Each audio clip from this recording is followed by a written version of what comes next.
स्वागत है आप सभी का। मैं हूं सौरभ। किसान आंदोलन में आज सबसे निर्णायक दिन रहा। प्रधानमंत्री ने करीब करीब 1 घंटे तक किसान भाइयों से सीधे बात की, point by point, clause by clause, topic by topic. प्रधानमंत्री ने हर कंफ्यूजन दूर करने की कोशिश की। एक तरह से नरेंद्र मोदी ने किसानों के सामने एक फाइनल ऑफर दे दिया। कानून के सारे एस्पेक्ट्स बताए, फिर भी अगर सुधार करना चाहते हैं तो सरकार उसके लिए भी तैयार है। नरेंद्र मोदी के 53 मिनट की बात बहुत सारे किसानों को पसंद आई है। खबर यहां तक है कि आज के भाषण से आने वाले कल का सोल्यूशन भी निकलेगा। मोदी ने क्या कहा, किस अंदाज में कहा, उनकी बातों से क्या हेडलाइन निकली, समझिए। सरकार के इन प्रयासों के बाद भी अगर किसी को कोई आशंका है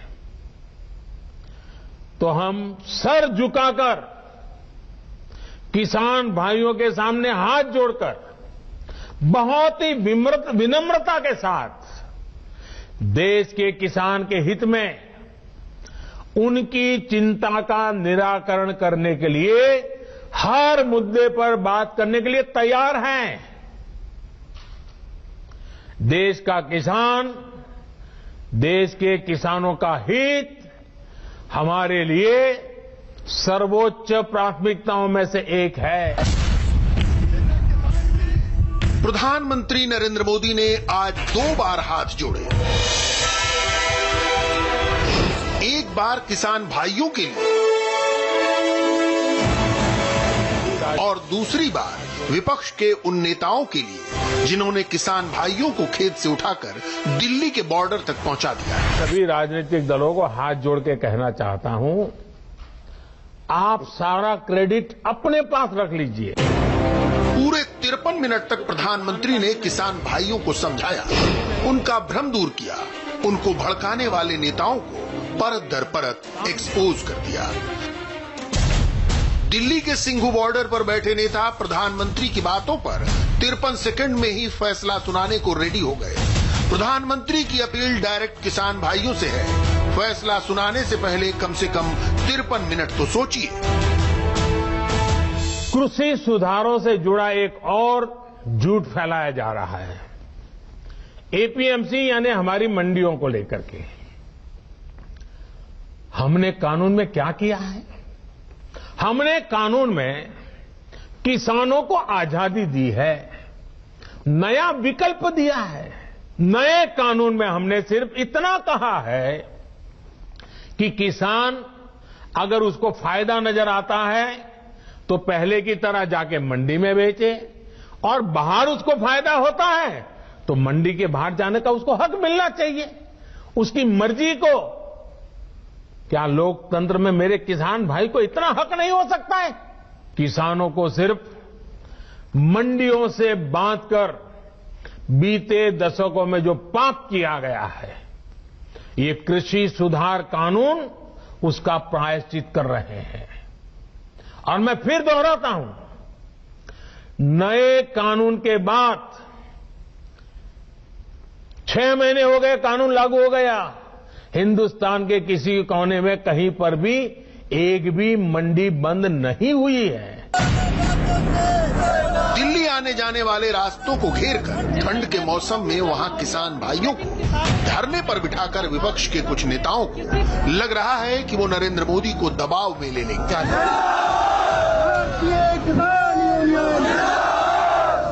नरेंद्र मोदी ने आज उन सबको जवाब दिया।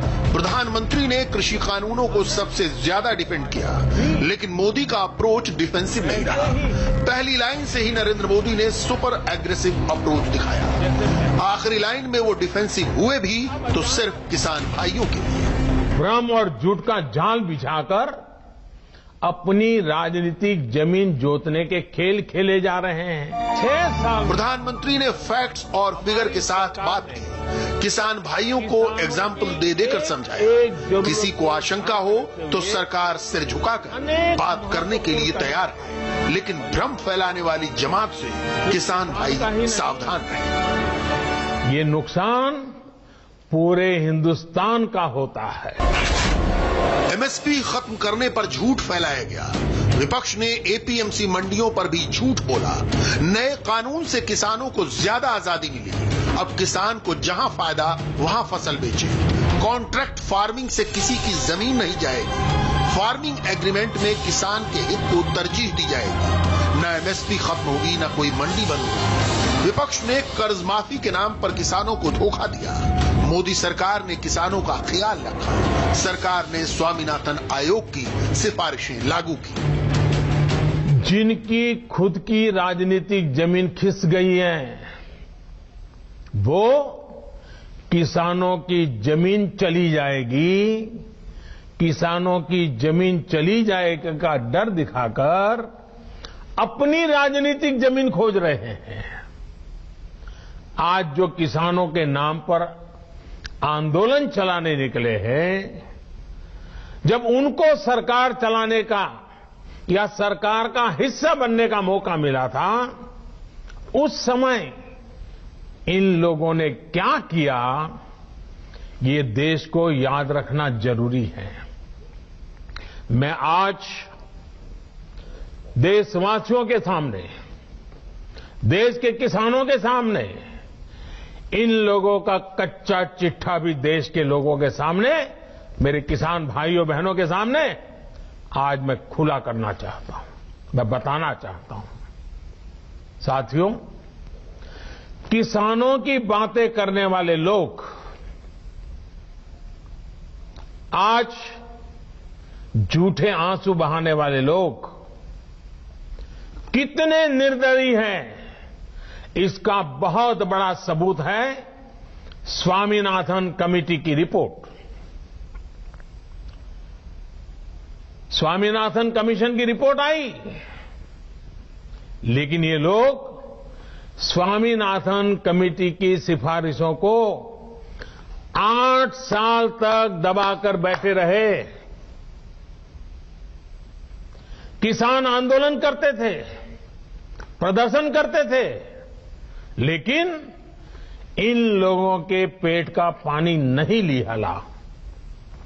इनके लिए किसान देश की शान नहीं, इन्होंने अपनी राजनीति बढ़ाने के लिए किसान का समय समय पर इस्तेमाल किया है। स्वागत कीजिए। एमपी के रायसेन में जुटे किसानों के सामने नरेंद्र मोदी का संबोधन फुल पॉलिटिकल रहा। पूरे देश के किसान प्रधानमंत्री को सुनते हैं, इसलिए उन्होंने कृषि कानूनों को लेकर फैलाई गई हर गफलत को दूर करने का फैसला किया। प्रधानमंत्री का संबोधन भले ही वर्चुअल था, मगर उनकी बातें एक्चुअल थी। 1600 करोड़ रुपए ट्रांसफर किए जा रहे हैं, कोई बिचौलिया नहीं। मोदी सरकार ने वही कानून बनाया है जिन पर पिछली सरकारें काम कर रही थी। 2020 के 3 कृषि कानून रातों रात नहीं बने, उन पर पिछले 20 साल से राज्य सरकारों, कृषि वैज्ञानिकों और कृषि अर्थशास्त्रियों के साथ मंथन चल रहा था। कृषि कानूनों पर विपक्ष के डबल गेम की क्लियर पिक्चर समझने के लिए इन कानूनों की टाइमलाइन देखना जरूरी है। 2003 में एपीएमसी एक्ट में बदलाव हुआ। 2006 में यूपीए सरकार ने स्वामीनाथन आयोग बनाया। स्वामीनाथन आयोग ने एकीकृत राष्ट्रीय बाजार की सिफारिश की। 2007 में यूपीए सरकार ने मॉडल एपीएमसी रूल बनाए। मनमोहन सरकार ने राज्यों पर मंडियां खोलने का दबाव डाला। 2010 में कृषि मंत्री शरद पवार ने एम्पावर्ड कमेटी बनाई। 2010 में ही शरद पवार ने मुख्यमंत्रियों को चिट्ठी लिखी। शरद पवार ने मंडियों को खोलने का दबाव बनाया। 2013 में पाटिल कमेटी ने कॉन्ट्रैक्ट फार्मिंग की सिफारिश की। यूपीए सरकार ने स्वामीनाथन आयोग की सिफारिशें 2014 तक लागू नहीं की। कांग्रेस ने 2019 के संसदीय चुनावों में एपीएमसी एक्ट खत्म करने का दावा किया। आम आदमी पार्टी ने भी पंजाब चुनावों में ऐसा ही वादा किया था। एनसीपी और डीएमके जैसी पार्टियों ने भी ऐसा वादा किया।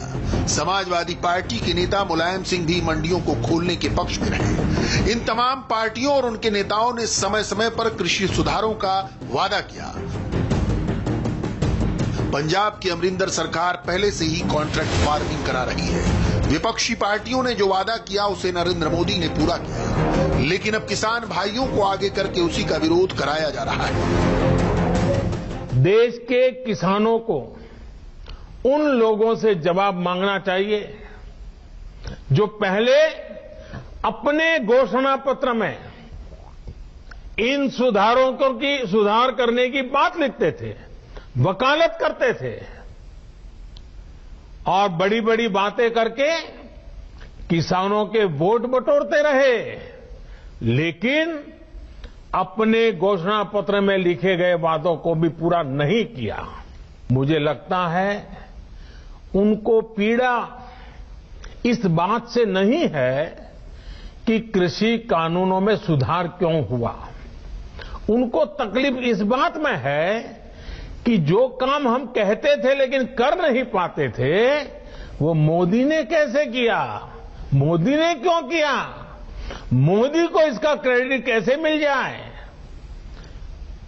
मैं सभी राजनीतिक दलों को हाथ जोड़ के कहना चाहता हूं, आप सारा क्रेडिट अपने पास रख लीजिए। आपके सारे पुराने घोषणा पत्रों को ही मैं क्रेडिट देता हूं, मुझे क्रेडिट नहीं चाहिए। मुझे किसान के जीवन में आसानी चाहिए, समृद्धि चाहिए, किसानी में आधुनिकता चाहिए। आप कृपा करके देश के किसानों को बरगलाना छोड़ दीजिए, उन्हें भ्रमित करना छोड़ दीजिए।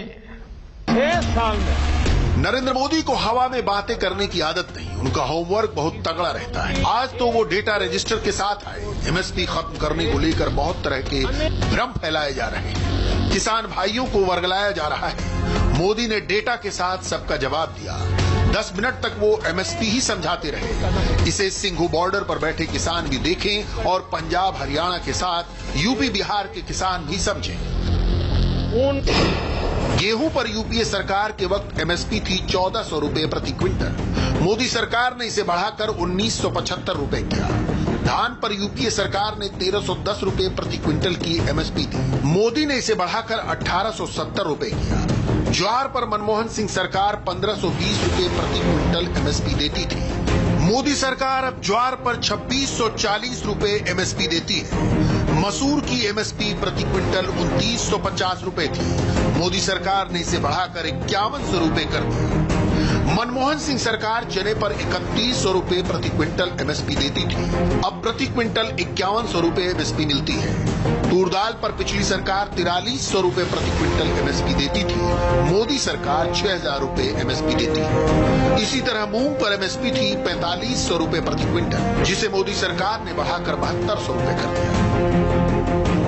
मैं विश्वास से कहता हूं कि हमने हाल में जो कृषि सुधार किए हैं उसमें अविश्वास का कारण ही नहीं है, झूठ के लिए कोई जगह ही नहीं है।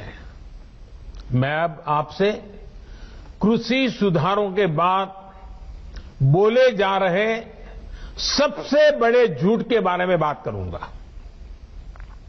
बार बार उस झूठ को दोहराया जा रहा है, जोर जोर से बोला जा रहा है, जहां मौका मिले वहां बोला जा रहा है। स्वामीनाथन कमेटी की रिपोर्ट को लागू करने का काम हमारी ही सरकार ने किया।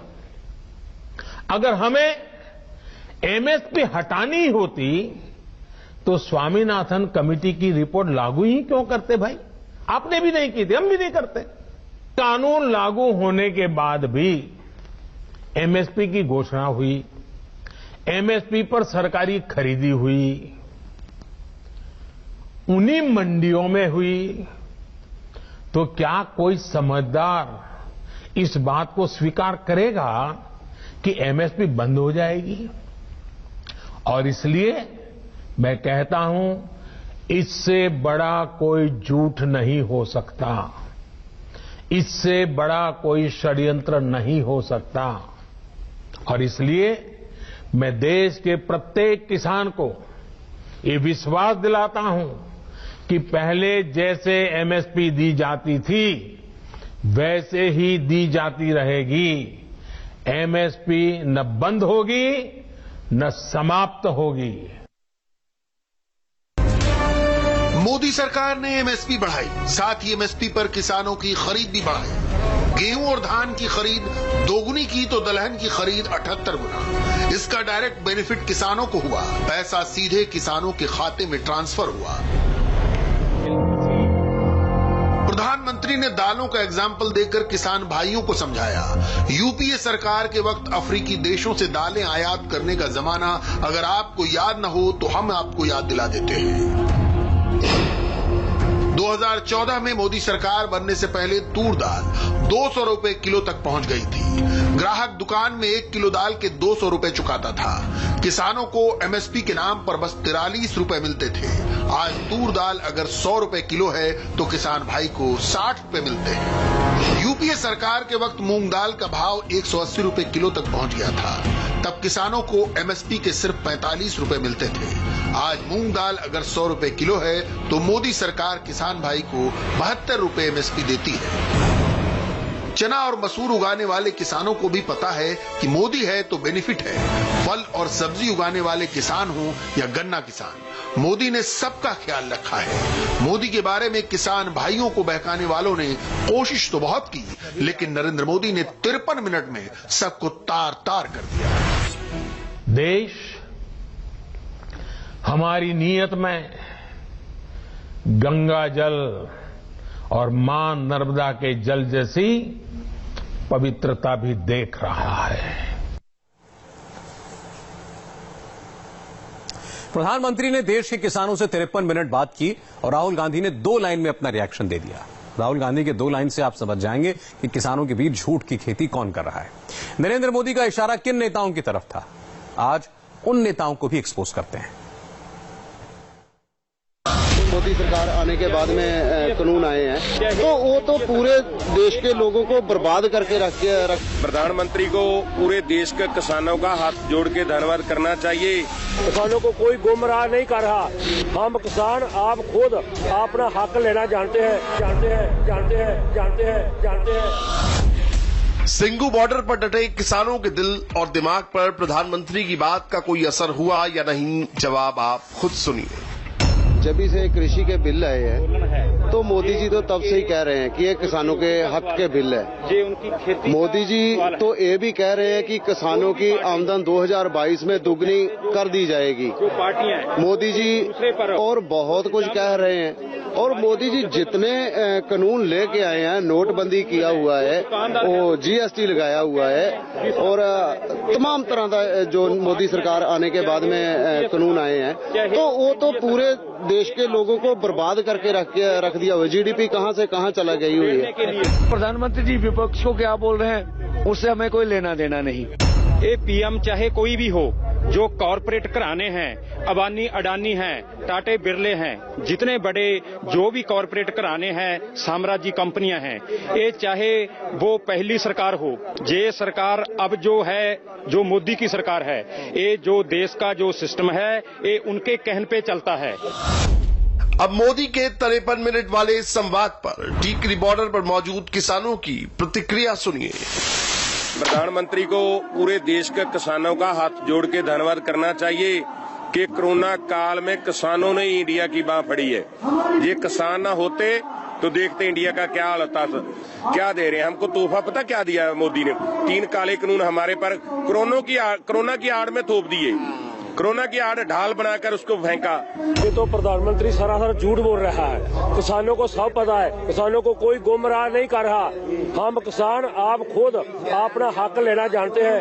ये 3 जो काले कानून हमारे ऊपर थोपे हैं उसको कैंसिल कराने के लिए हम घर से तुरे हैं।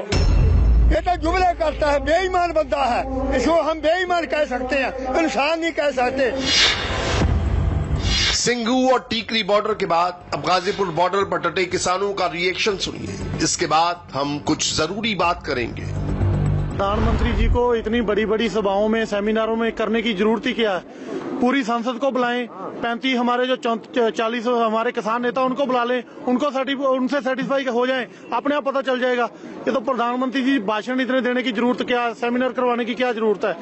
मोदी जी कच्छ में जाके 10 फार्मरों से बात कर सकते हैं, 10 किसान से बात कर सकते हैं। यहाँ चारों तरफ किसानों का मंच लगा हुआ है, दिल्ली से 15 किलोमीटर पे। उनके मंच पे आए कोई किसान नेता मना कर रहा है? मत आइए, मत रखिए। आप लाखों किसान बैठे हुए, एक बार में समझा दें आके। आने वाली 26 तारीख में इस दिल्ली के अंदर हल क्रांति होगी, हल क्रांति, जो आज से पहले कभी ना हुई हो। प्रधानमंत्री इतने जोर लगा रहे हैं, उन्होंने तन मन से जोर लगाया। 3 महीने से सरकार लगातार प्रयास कर रही है समझाने का। किसान को असल में सरकार ने गधे घोड़े समझ लिया क्या? हम तो इशारे से समझ जाते हैं, तो हम इतने बेवकूफ नहीं है। प्रधानमंत्री जी इतना हमें बेवकूफ ना समझें। नरेंद्र मोदी के 53 मिनट वाले भाषण के बाद सिंघू बॉर्डर, टीकरी बॉर्डर और गाजीपुर बॉर्डर से जैसी प्रतिक्रियाएं आपने सुनी, उससे ऐसा ही लगता है कि अभी टकराव की स्थिति बनी रहेगी। बॉर्डर पर बैठे कुछ भोले भाले किसान हैं जो मोदी की बात को न सुनना चाहते हैं और न ही उसकी गंभीरता को समझना चाहते हैं। इसके पीछे की एक वजह किसानों के नाम पर हो रही शुद्ध देसी राजनीति है। एक तरफ मोदी देश के किसानों से बात करते हैं और दूसरी तरफ उनके विरोधी कुछ ही घंटों के बाद एंटी मोदी स्क्रिप्ट लिखनी शुरू कर देते हैं और प्रेस कॉन्फ्रेंस बुला ली जाती है। दिल्ली की सीमा पर बैठे लाखों किसानों को दरकिनार कर प्रधानमंत्री श्री नरेंद्र मोदी जी वीडियो कॉन्फ्रेंस से मध्य प्रदेश में किसानों से वार्तालाप का ढोंग और प्रपंच कर रहे हैं। सच्चाई यह है साथियों कि हिमालय की चोटी से भी ऊंचे अहंकार में डूबी मोदी सरकार के हाथ 24 अन्नदाताओं के खून से सने मोदी सरकार अब ईस्ट इंडिया कंपनी से भी बड़ी व्यापारी कंपनी बन गई है, जो किसान की मेहनत की गंगा को मैली कर मुट्ठी भर पूंजीपतियों को पैसा कमवाने को आमादा है। मोदी सरकार को किसान से छल, कपट, ढोंग और प्रपंच बंद करना चाहिए।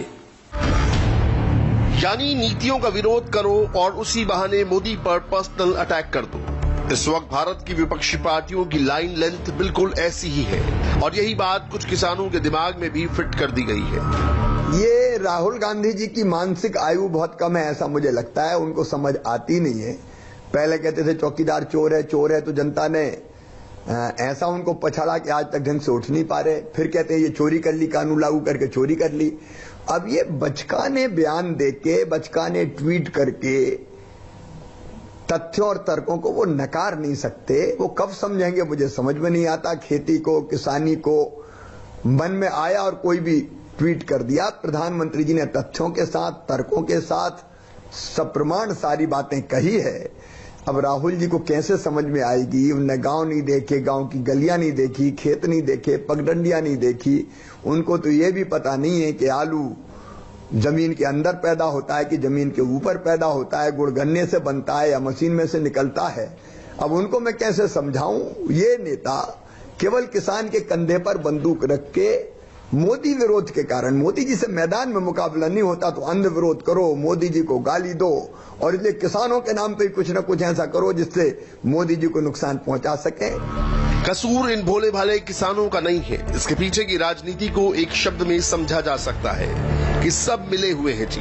लेफ्ट यानी वामपंथी विचारधारा से जुड़े किसान नेता आंदोलन खत्म नहीं होने देना चाहते और मोदी के राजनीतिक विरोधी इसी का फायदा उठा रहे हैं। कौन मांगा ये कानून लाए? सुधार सभी मांगे, लेकिन सुधार का मतलब ये कानून है?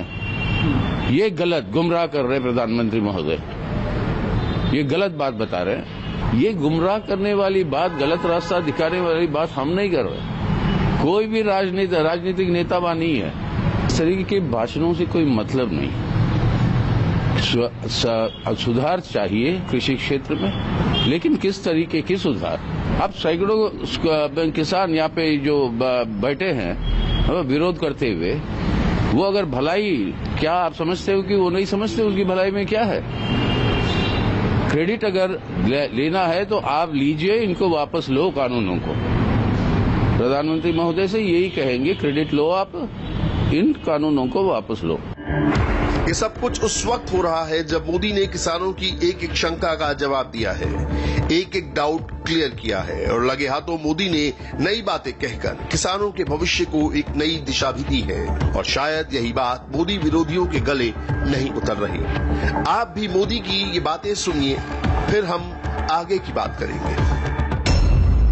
भारत की कृषि, भारत का किसान अब और पिछड़ेपन में नहीं रह सकता। दुनिया के बड़े बड़े देशों के किसानों को जो आधुनिक सुविधा उपलब्ध है, वो सुविधा भारत के भी किसानों को मिले, इसमें अब और देर नहीं की जा सकती। समय हमारा इंतजार नहीं कर सकता। तेजी से बदलते हुए वैश्विक परिदृश्य में भारत का किसान सुविधाओं के अभाव में, आधुनिक तौर तरीकों के अभाव में असहाय होता जाए, ये स्थिति स्वीकार नहीं की जा सकती। पहले ही बहुत देर हो चुकी है। जो काम 25-30 साल पहले हो जाने चाहिए थे, वो आज करने की नौबत आई है। मोदी ने जो इशारा दिया, जो बातें कही, अगर देश के किसान दुनिया के नजरिए से इसका पर्सपेक्टिव देखेंगे तो समझ जाएंगे कि मोदी किसानों के किस फ्यूचर प्लान पर काम कर रहे हैं। अगर अमेरिका, कनाडा, इजराइल जैसे देशों के किसान खुशहाल रह सकते हैं तो फिर भारत के किसान क्यों नहीं?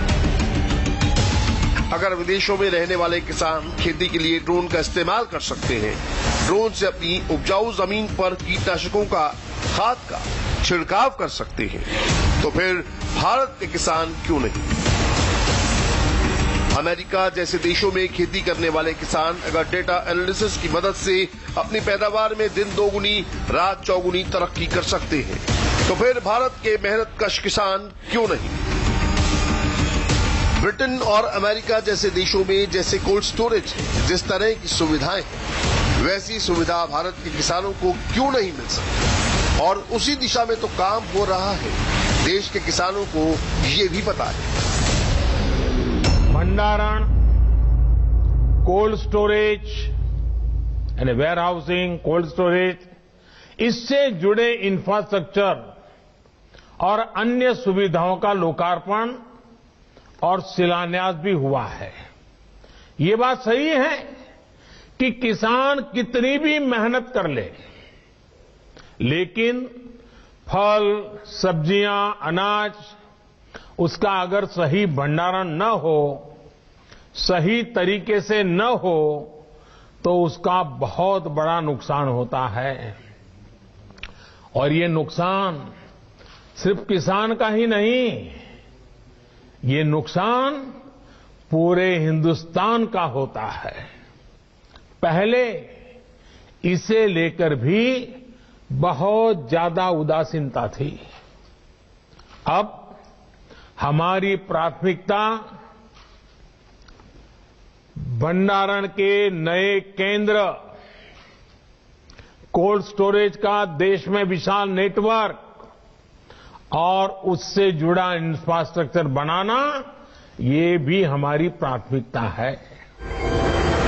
भारत में कुल घरेलू उत्पाद में 17% योगदान कृषि क्षेत्र का है, जिस पर देश की 60% आबादी निर्भर रहती है। अमेरिका के बाद खेती योग्य सबसे अधिक जमीन भारत में है, लेकिन पैदावार में भारत अमेरिका से कहीं पीछे है।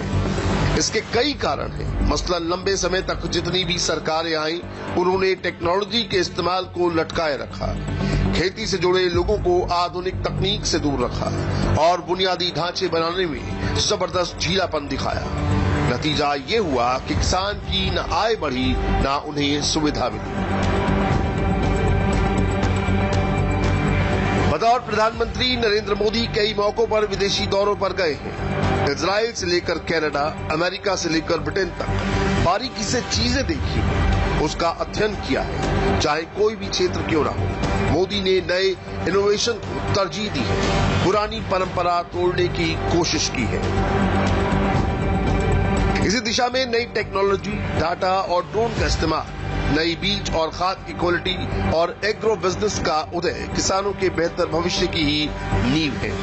इन बदलावों ने कृषि क्षेत्र में निजी कंपनियों को भी पहले से ज्यादा जगह दी है और तीनों कृषि कानून की मदद से किसानों को हो रही जमीनी हकीकत से जूझने की सच्ची कोशिश भी की गई है। मकसद सिर्फ एक है, देश के किसानों का फ्यूचर ब्राइट हो।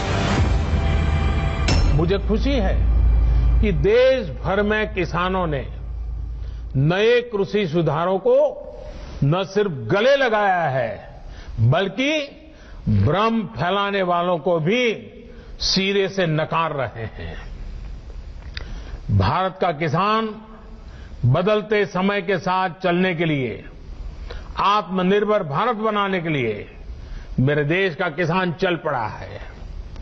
नए संकल्पों के साथ नए रास्तों पर हम चलेंगे भी और यह देश सफल होगा, ये देश का किसान भी सफल होगा। मोदी ने भविष्य बदलने का आइडिया दिया है। अगर इसके बाद भी किसानों को लग रहा है कि इसमें उनका क्या फायदा है, तो उन्हें याद रखना चाहिए कि दुनिया के बाकी मुल्कों में भी खेती अब उस तरीके से नहीं होती जैसी सालों पहले होती थी। और आइए अब हम बंगाल की सियासत की बात करते हैं, जहां पर कल बड़ी हलचल का दिन है और भारी हंगामा भी हो सकता है। देश के होम मिनिस्टर अमित शाह का कल बंगाल शो है। मिदनापुर में अमित शाह के उसी शो में ममता बनर्जी की पार्टी छोड़कर आए सीनियर लीडर शुभेंदु अधिकारी भारतीय जनता पार्टी ज्वाइन कर सकते हैं। बीजेपी के एक नेता ने तो यहां तक दावा कर दिया आज की दीदी की पार्टी के तकरीबन 60 एमएलए बीजेपी के कांटेक्ट में हैं। क्या ये मुमकिन है कि एक साथ ममता बनर्जी की पार्टी इस तरीके से टूट जाए? इन सारे सवालों के जवाब पश्चिम बंगाल में बीजेपी के प्रभारी कैलाश विजयवर्गीय से हम पूछेंगे। हमारे साथ जुड़ने वाले हैं किसी भी वक्त। और आपको बता दें, आपको याद होगा कि बीजेपी अध्यक्ष जेपी नड्डा कुछ दिनों पहले जब बंगाल दौरे पर गए थे तो उस वक्त कैसी हिंसा हुई थी, वायलेंस हुआ था। उनकी गाड़ी के काफिले के ऊपर पथराव कर दिया गया था। खुद कैलाश विजयवर्गीय एक गाड़ी में उसी काफिले में थे और एक भारी पत्थर शीशा तोड़ता हुआ उनकी गाड़ी के अंदर आकर उनको लगा था। उनके हाथ पर काफी चोट भी आई थी। कल क्या ऐसे किसी और हंगामे की आशंका अभी भी वो देख रहा है? ये सीधे हम उन्हीं के पास चलते हैं। कैलाश जी, स्वागत है आपका इंडिया टीवी पर। धन्यवाद जी। हम अभी बात कर रहे थे कैलाश जी की नड्डा जी के दौरे पर जो कुछ हुआ पूरे देश ने देखा और स्तब्ध रह गया। आपकी और ममता बनर्जी के बीच जिस वक्त जो आर पार की लड़ाई चल रही है, इसमें जाने भी जा रही हैं, खून भी बह रहा है, पत्थर भी चल रहे हैं, जाने कौन सी स्क्रिप्ट लिखी जा रही है ये चुनाव की। लेकिन कल तो सब शांत रहेगा ना? नहीं, हम तो अपेक्षा यही करते हैं, सुबह जब बंगाल में जाते हैं तो भगवान से यही प्रार्थना करते हैं कि आज कोई खून खराबा नहीं हो और किसी खून खराबे की फोन भी नहीं आए। और दुर्भाग्य से ऐसा एक दिन भी नहीं जाता है कि ऐसा फोन नहीं आता है। कहीं न कहीं हमारे कार्यकर्ताओं पे रोज हमले हो रहे हैं और नड्डा जी के हमले के बाद भी हमने 5 कार्यकर्ताओं को खो दिया अभी, क्योंकि वो हमारा जनसंपर्क अभियान चल रहा है, घर घर जा रहे हैं, तो उन कार्यकर्ताओं पर भी हमला हुआ है। तो गोली, बम और हथियार ये बंगाल की राजनीति का एक हिस्सा बन गई, हिंसा की राजनीति दुर्भाग्य से। और यही हमें समाप्त करना है, क्योंकि बंगाल एक गौरवशाली प्रदेश रहा है हमारे प्रदेश का। बहुत ही समृद्ध संस्कृति रही है, कला, साहित्य, हर क्षेत्र में बहुत आगे रहा है बंगाल। और बंगाल अब बम और गोलियों की आवाज गूंजने से वे सारी श्रेष्ठता बंगाल की दिखाई नहीं दे रही है। हमें उस बंगाल को उभारना है और सोनार बांग्ला बनाना है।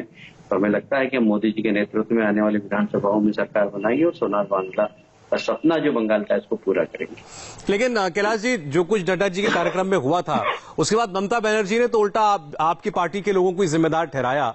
यहां तक कहा कि आप लोगों की काफिले में इतनी गाड़ियां थी इसीलिए वहां हालात बिगड़ गए। बहरहाल उसके बाद से केंद्र सरकार भी एक्टिव हुई, राज्यपाल महोदय ने भी बहुत सख्त टिप्पणियां की हैं। इस वक्त आपको लगता है कि पश्चिम बंगाल का प्रशासन तटस्थ है और कम से कम सिक्योरिटी के मामले में, सुरक्षा देने के मामले में, जब बड़े नेता जा रहे हो देश के, तो कोई कोताही नहीं होगी? देखिए, ऐसा है कि वहां पर लोग इकट्ठा हो रहे हैं, एक दिन पहले से इकट्ठा हो रहे हैं। जब नड्डा जी के कार्यक्रम के दौरान तो हमने स्टेट गवर्नमेंट के होम सेक्रेटरी को ईमेल कर दिया था, रात हुई कि हमें जानकारी मिली कि वहां इतने लोग इकट्ठे हो रहे हैं, इतने लोगों का खाना बन रहा है, 10,000 लोग इकट्ठे हो रहे हैं, 2 स्थानों पर 10-10 हजार लोगों का भी खाना बन रहा है। तो आप जरा इसको देखिए, ऐसा नहीं हो कि अच्छा एकमात्र रोड है वहां से निकलने की, गंगा सागर जाने की, तो और कोई दूसरा रास्ता भी नहीं था। हमने पहले ही अवगत करा दिया था। पर अब देखिए, डेमोक्रेसी के अंदर हम लोग आंदोलन करते हैं। हमने युवा मोर्चे का सिलीगुड़ी में आंदोलन किया, तो आपने देखा होगा, आपने खुद ने काफी उसको चलाया कि हम पे देसी बम तो टीएमसी के लोगों ने, गुंडों ने फेंके, और पुलिस ने tear gas, water can charge और पेलेट गन चलाई। तो ये सब हमारे लिए है। और टीएमसी के लोग 10,000 लोग इकट्ठे होकर नड्डा जी के काफिले पर हमला कर सकते हैं, हमारे ऊपर हमला कर सकते हैं, और ये पुलिस के सामने करते हैं। तो इससे पता लगता है कि अराजक है। तो इससे भी बड़ी बात जो हुई है कि उसके बाद शाम को जो ममता जी का बयान था, उन सब गुंडों को संरक्षण देते हुए, और ममता जी ने नड्डा जी पे ब्लेम किया। मैं समझता हूँ उससे पूरा बंगाल आहत हुआ। बंगाल का रहने वाला हर व्यक्ति आहत हुआ। दुनिया भर में फैले हुए बंगालियों में ऐसा लगा कि ये तो हमारा अपमान हो रहा है वहां पर। तो मेरे पास बहुत सारे फोन भी आए। तो मैं समझता हूँ कि अक्षम्य अपराध ममता जी के नेतृत्व में हुआ है, और इसकी सजा ममता जी को मिलेगी, और इसकी शुरुआत हो गई है। अब देखिए कि बहुत सारे लोग टीएमसी छोड़कर और भारतीय जनता पार्टी में सम्मिलित हो रहे हैं। मैं यही आपसे पूछना चाह रहा था। आपने कहा कि इसकी सजा ममता बनर्जी को मिलेगी, तो उनकी सजा की शुरुआत है ये कि अब आप उन्हीं के सिपह सलारों से लड़ाई लड़ेंगे? हाँ, देखिए, ऐसा है कि आप तो जानते हैं कि 5 साल पहले जब मैं प्रभारी बनकर आया था, जब भारतीय जनता पार्टी हमारी चौथे नंबर पर थी, और धीरे धीरे तो उस समय हमले होते थे सीपीएम पे और कांग्रेस पे। हम लोग आराम से अपने संगठन का विस्तार करते थे। और जब 2016 में पंचायत के चुनाव हुए और हमने हमारी ताकत दिखाई कि हम देखिए अब इतनी बड़ी ताकत में हो गए, उसके बाद से हम पे हमले होना चालू हो गए। तो यहाँ पर तो जो ताकतवर राजनीतिक दल विपक्ष में रहता है, उसके ऊपर उसको टारगेट करती है ममता जी और टीएमसी की सरकार पूरी की पूरी। और इसीलिए हमने बहुत कुछ खोया है। हम सरकार बनाने जा रहे हैं यहाँ पर 2/3 बहुमत से, पर हमने खोया बहुत कुछ है। हमने 135 से ज्यादा कार्यकर्ताओं को खोया है, और आप समझ सकते हैं कि 135 परिवार के व्यक्ति इस प्रदेश में भारतीय जनता पार्टी के लिए बलिदान हो गए। एक बहुत बड़ा बलिदान है, पर इस बलिदान का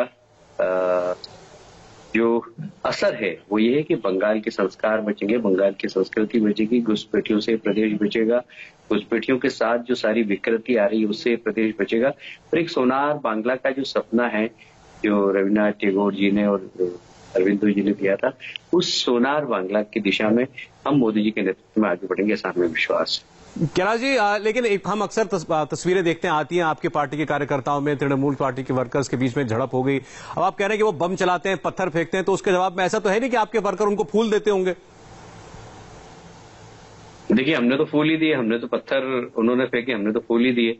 और कार्यकर्ता स्तर पे कई बार प्रतिवाद हो जाता है, पर हम कभी भी हिंसा को प्रमोट नहीं करते। हम अगर कार्यकर्ता करते तो हम उन्हें समझाते कि हमें डेमोक्रेसी में हिंसा का जवाब हिंसा से नहीं देना है। इसका मतलब ये नहीं कि हम ताकतवर नहीं। आज हमारी ताकत बहुत बड़ी है। यदि वो हमारे एक मारे तो हम भी उनके 2 मार सकते हैं। पर अगर ये वाली संस्कृति में भारतीय जनता पार्टी चले जाएगी तो भारतीय जनता पार्टी और अन्य दलों में क्या अंतर रहेगा? और इसलिए हम डेमोक्रेसी में हिंसा का कोई स्थान नहीं होना चाहिए।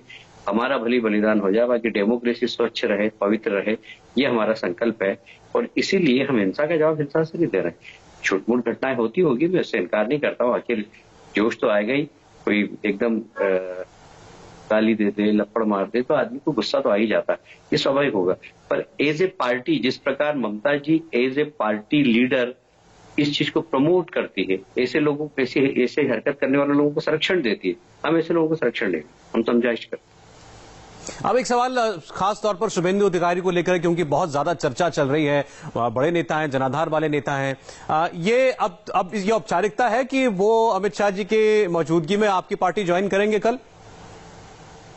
हाँ, मुझे लगता है कि मेरे पास सूचना आई है कि कल वो आना चाहते हैं, और हमने उन्हें कहा है कि आप आइए। और अच्छे नेता हैं, जमीन से जुड़े हुए नेता, और अच्छी उनकी पृष्ठभूमि है। वो अगर भारतीय जनता पार्टी में आएंगे तो पार्टी और मजबूत होगी, और उनको भी हम जिस सम्मान के वो अधिकारी, वो सम्मान हम देंगे।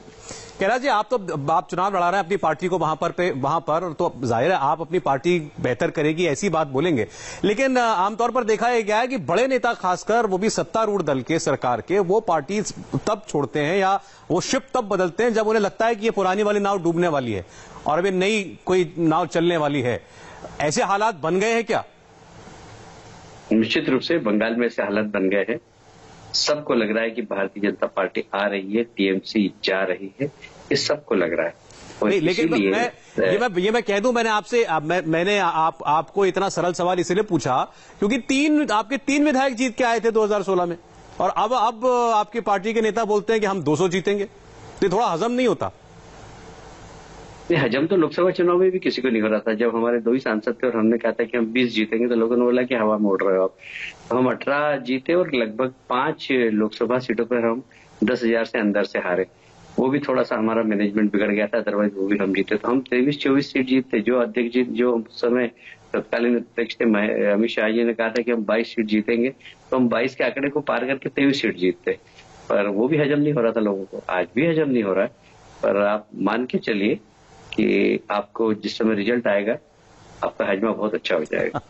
अच्छा, ये बताइए, पिछले 24 घंटे के अंदर, 48 घंटे के अंदर 4 नेता शुभेंदु अधिकारी समेत तृणमूल कांग्रेस छोड़ चुके हैं। खबर ये आ रही है कि इनकी संख्या और भी बढ़ सकती है, तो शुभेंदु अधिकारी के साथ साथ और भी कोई लोग हैं जो आपकी पार्टी ज्वाइन करने वाले कल? देखिए, हमारे पास तो 20-25 विधायक संपर्क में है, पर हम उन्हीं को लेंगे जो पार्टी के लायक हैं और जो भारतीय जनता पार्टी की, उनको लेने से छवि खराब नहीं तो बहुत सारे लोग, 20-25 विधायकों की हमारे पास सूची आ चुकी है। पर हाँ, कल हम मुझे लगता है कि एक अच्छी बड़ी संख्या के साथ शुभेंदु जी के साथ लोग आएंगे, उसमें विधायकों की संख्या भी अच्छी होगी।